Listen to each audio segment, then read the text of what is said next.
तो दोस्तों अपने राजस्थान में एनएफएसए यानी खाद्य सुरक्षा राशन कार्ड को लेके आम जनता के सामने एक बहुत बड़ी समस्या रखी है। और ये जो समस्या है, एक तो अपने राशन कार्ड की ई-केवाईसी को लेके, एक अपने राशन कार्ड की आधार सीडिंग को लेके, एक अपना जो राशन कार्ड बंद हो गया यानी डीएक्टिव हो गया उसको एक्टिव कराने को लेके, एक अपने राशन कार्ड से किसी सदस्य का नाम हमें डिलीट करवाना या हटाना इसको लेके। और इन समस्याओं के समाधान के लिए जो आम जनता है वो दर बदर की ठोकरें खा रही है, लेकिन कहीं से भी उनका कोई समाधान नहीं हो रहा है। यदि आपको भी ये फ्री वाला राशन मिल रहा है और इस प्रकार की समस्या आपके सामने आ रही है, ये तो वीडियो आपके लिए काम की हो सकती है। नमस्कार साथियों, मैं हूं आपका अपना साथी राजगुरु जी। दोस्तों सबसे पहले आपको बताना चाहूंगा ये जो वीडियो है वो मैं आज यानी 31 जुलाई 2026 को बना रहा हूं। साथियों आपको पता है कि जब भी हमें फ्री वाला राशन मिलता है तो हमें कुछ फॉर्मेलिटीज हैं वो कंप्लीट करनी पड़ती होती हैं जो कि विभागीय होती हैं। जैसे एनएफएसए में हमारा पहली बार नाम जुड़ा तो एक तो हमारे जितने भी परिवार के सदस्य हैं उनकी ई-केवाईसी हमें करवानी पड़ती है। और ये जो ई-केवाईसी वो अपने राशन डीलर या पीओएस मशीन के माध्यम से हमें करवाना पड़ता है। और इसके साथ साथ हमारी एक जो आधार सीडिंग है वो करवानी पड़ती है। इसके साथ साथ हमारा जो जन आधार मैपिंग है वो करवानी पड़ती है, तब जाके हमें ये राशन मिलता है। अब दोस्तों यहाँ पे देखिएगा आम जनता के सामने कई समस्याएं यहाँ रखी है। इनमें एक सबसे बड़ी समस्या ये है कि देखिएगा, मान लीजिएगा हमारे परिवार का कोई भी एक सदस्य है वो अपने स्थान को छोड़ के दूसरे स्थान पर कमाने के लिए चला गया, ठीक है, चाहे वो दूसरे राज्य में हो या फिर विदेश में वो चला गया। अब देखिएगा यदि वो लगातार 3 महीने तक राशन प्राप्त नहीं करता है या फिर उसकी केवाईसी अधूरी रहती है तो उसका जो राशन मिलना है वो बंद हो जाता है। और ये जो काम है यहाँ पे देखिएगा 90 दिन तक है, उसका जो नाम है वो अस्थायी रूप से है, ऑनलाइन है, वो बंद हो जाता है और उसके बाद वो परमानेंटली हो जाता है। कहने का मतलब है कि 90 दिन से पहले पहले ये काम है हमें पूरा करना पड़ता है, यानी हमारी जो ई-केवाईसी वो कंप्लीट है वो करवानी पड़ती है, ठीक है। अब यहाँ पे देखिएगा इसके साथ साथ हमारी जो आधार की सीडिंग है वो करवानी पड़ती है। हालांकि देखिए फिलहाल जो नए राशन के लिए आवेदन कर रहे हैं उनकी आधार सीडिंग है और जन आधार मैपिंग है वो ऑनलाइन अभी फिलहाल हो रही है। लेकिन अगर यदि अपन पुराने वाले राशन की बात करें तो यहाँ पे आधार सीडिंग है। अब ये आधार सीडिंग है राशन डीलर के माध्यम से नहीं होती, या तो ये ब्लॉक स्तर पे होती है या फिर ये जिला स्तर पे होती है। और कुछ इसी तरह से यहाँ पे देखिएगा अपनी जो जन आधार की मैपिंग है वो भी इन दोनों ही स्तर से होती है। और अधिकतर जो काम है वो जिला स्तर पे होते हैं, अपने यहाँ का जिला रसद अधिकारी कार्यालय है उसके माध्यम से या उनकी आईडी से होते।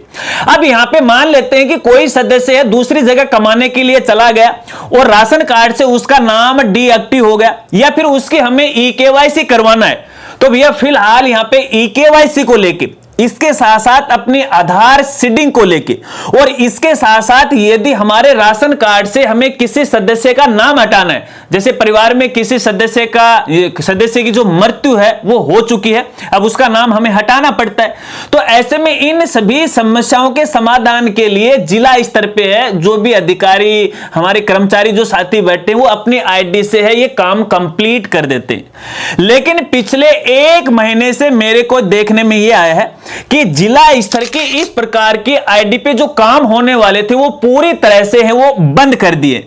अब आम जनता है वो लगातार अपने ब्लॉक लेवल कार्यालय पे जा रही है, वहां पर उसका समाधान नहीं हो रहा है, उसके स्थान पर वो जिला स्तर कार्यालय पे जा रही है, वहां पर भी इस समस्या का समाधान हो रहा है। यानी ना तो सदस्य की ई-केवाईसी हो रही है, ना ही जो डीएक्टिव सदस्य का नाम है वो एक्टिव हो रहा है, या फिर अपना राशन कार्ड बंद हो गया है वो एक्टिव हो रहा है, और ना ही किसी सदस्य का नाम है वो डिलीट हो पा रहा है। तो ऐसे में उनके सामने एक बहुत बड़ी समस्या है। तो साथियों मैं आपको बताना चाहूंगा, देखिएगा कई मेरे पास समस्याएं आई, हालांकि हमारे जो भी इस विभाग से जुड़े कर्मचारी साथी लोग हैं इस समस्या से वो भी यहाँ पे परेशान है।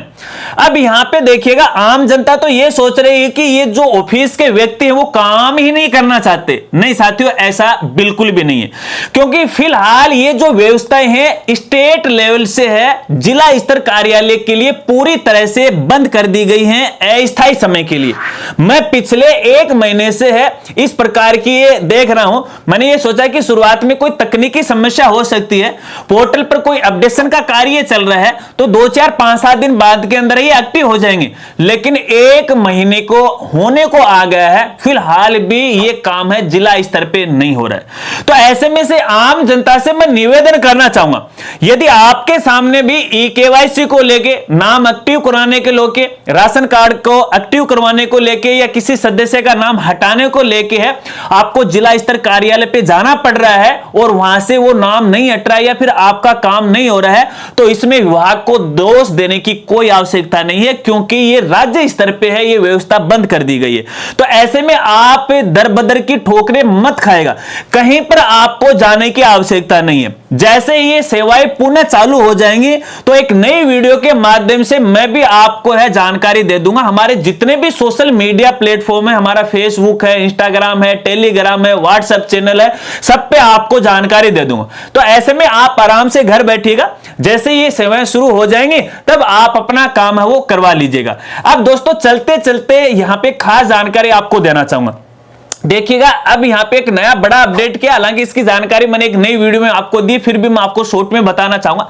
अब यदि आपके परिवार में किसी सदस्य का नाम एनएफएस राशन कार्ड में जुड़वाना है, ठीक है, तो उसका आप जन्म प्रमाण पत्र बनवाएगा, ऑटोमेटिक उसका नाम जन आधार में और ऑटोमेटिक राशन कार्ड में जुड़ जाएगा। इसके लिए आपको अलग से आवेदन करने की कोई आवश्यकता नहीं है। और कुछ इसी प्रकार से यदि आपके परिवार के अंदर किसी भी सदस्य की मृत्यु हो जाती है तो आपको नाम हटवाने के लिए कार्यालय स्तर पे जाने की आवश्यकता नहीं है, बस उसका आप मृत्यु प्रमाण पत्र यानी डेथ सर्टिफिकेट बनाएगा।